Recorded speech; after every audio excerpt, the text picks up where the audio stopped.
Now, if you've seen The Lion King, you'll probably remember the scene of Simba being held up over the African savannah. But you might be surprised to discover that actually lions roamed far beyond this continent. Yeah, lions used to roam across areas like North America, the Middle East, Southern Asia, and even the UK.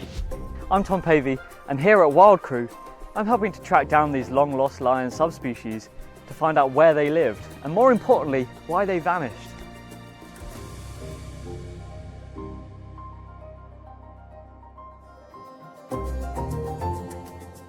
Now, fossils show us that there were actually three subspecies of lion. There was the Eurasian cave lion, the North American lion, and the only lion that still exists today, the modern lion. Now, whilst these three subspecies previously roamed all the way across the Northern Hemisphere, populations have dwindled since the last ice age, which was between about 19,000 and 16,000 years ago. The modern lion is only found today in populations across continental Africa and one small population in northwest India. What caused the extinction of two subspecies? Well, the answer may be climate change. A little bit. So of the past 100,000 years, the Earth's climate has changed as the Earth's orbit and tilt have shifted. So these have led to different things like glacial interglacial cycles, where during glacial cycles, the Earth's poles are covered in permanent ice caps, and in interglacial periods, there's not really much permanent ice over the globe. Now, the wetter interglacial periods lead to much more densely vegetated habitat, which leads to more abundant prey sources. So that means that lions' habitat is way more suitable.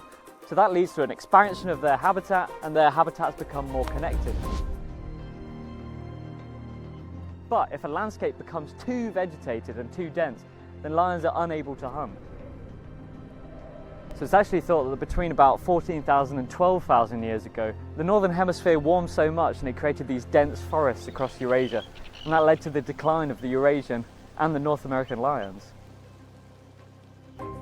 As the climate changes today, the future of lions really hangs in the balance. Indeed, African lion populations have declined by about 75% since the 1970s. But climate may not be the only factor at play. So agricultural revolutions and other human activities have brought people and lions closer than ever before, which can create conflict between communities and wildlife. If we want to protect the remaining lion populations, then we need to understand how and why the range of prehistoric lions shrank.